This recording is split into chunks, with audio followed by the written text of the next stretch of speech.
Thank you very much for joining me. I know that there is a lot that is going on, but for one moment, let's forget about Donald Trump, Jimmy Kimmel, the UN, Charlie Kirk, Gaza, government shutdown, the other crises that we face, and the news of the day. Let's spend a few minutes discussing what the corporately controlled media and the corporately controlled political system don't talk about very much, and frankly, do not want us to talk about. And that's the truth about what's going on in our country today. What we are witnessing right now, right before our eyes, is the rise of two very separate and distinct Americas. One for the billionaire class and one for everybody else.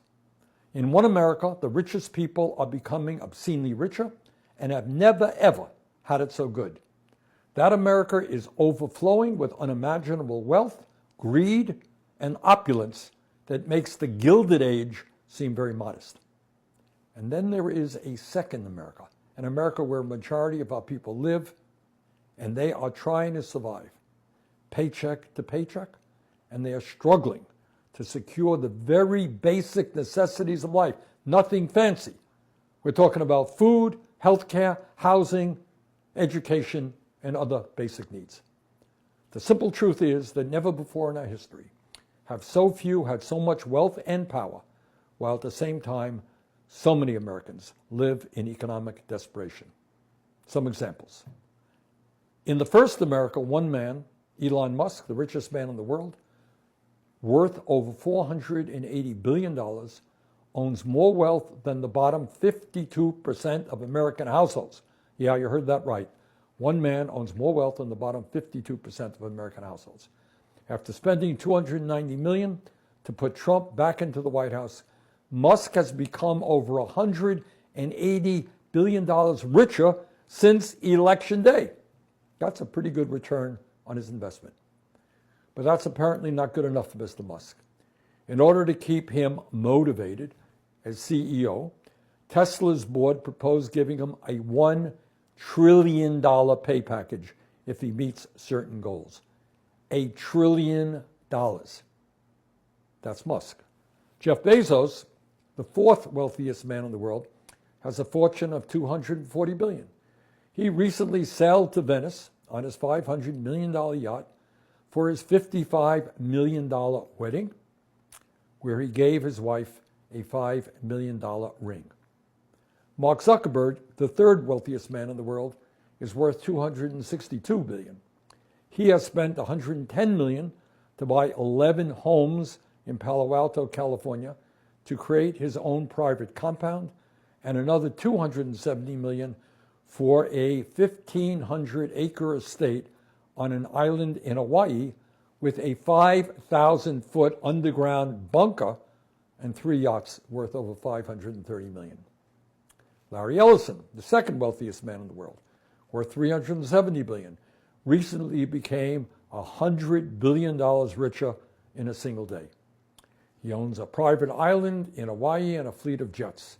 He recently acquired Paramount, which owns CBS, and is now working to purchase CNN and TikTok. Together, these four men alone are worth more than $1.3 trillion. But it is not just them. The top 1% now owns more wealth than the bottom 93%. The 1% live in a world completely removed from the world of ordinary Americans. They haven't a clue as to what ordinary Americans experience. They don't ride overcrowded subways to get to work or sit in traffic jams to get home. They get around on private jets and helicopters. Not much of a housing crisis for them. They live in mansions all over the world, send their kids to the most elite private schools, and vacation on their own islands.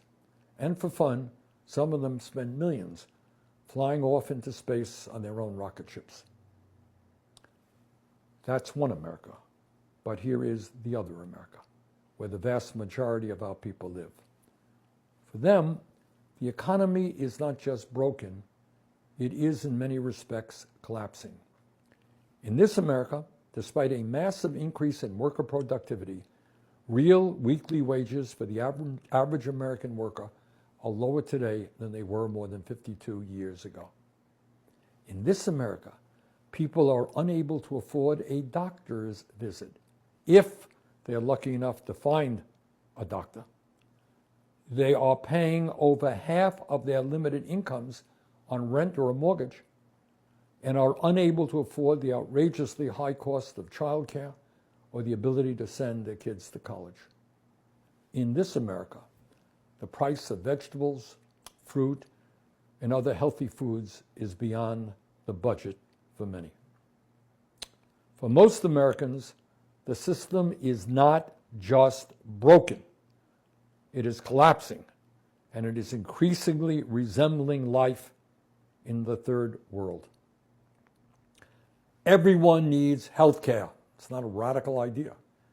Yet today, over 85 million Americans are uninsured or underinsured, a number that will rise by at least 15 million because of Trump's so-called big, beautiful bill and massive cuts to Medicaid and the ACA. Everyone needs housing. Yet today, nearly 800,000 Americans are homeless, and over 20 million households pay more than 50% of their limited incomes on rent or a mortgage. Now, how do you have any money left over for anything if you're spending 50% of your income for housing? Since the year 2000, average rents have more than doubled, and the median price of a home today has soared to more than $435,000. Everyone needs a decent education. You cannot survive in this world today without a good education. Yet today, our child care system is broken and widely expensive. Many of our public schools are dilapidated with teachers underpaid and underappreciated. And American students are falling behind in math, science, and reading compared to their international peers. College education is unaffordable for millions, and vocational schools are failing to train the workers we desperately need. Everyone wants a secure retirement. Yet nearly half of older workers have no retirement savings and no idea as to how they will ever retire with any shred of dignity or respect. Meanwhile, 22% of seniors are trying to survive on an income of less than $15,000 a year. Enough is enough. It's absolutely imperative that we understand the reality of what is going on today and the need to bring about the fundamental changes that are required to create a government and an economy that work for all and not just the few. America is not supposed to be a nation run by a handful of unbelievably wealthy oligarchs, while at the same time a majority of our people struggle to afford the very basic necessities of life.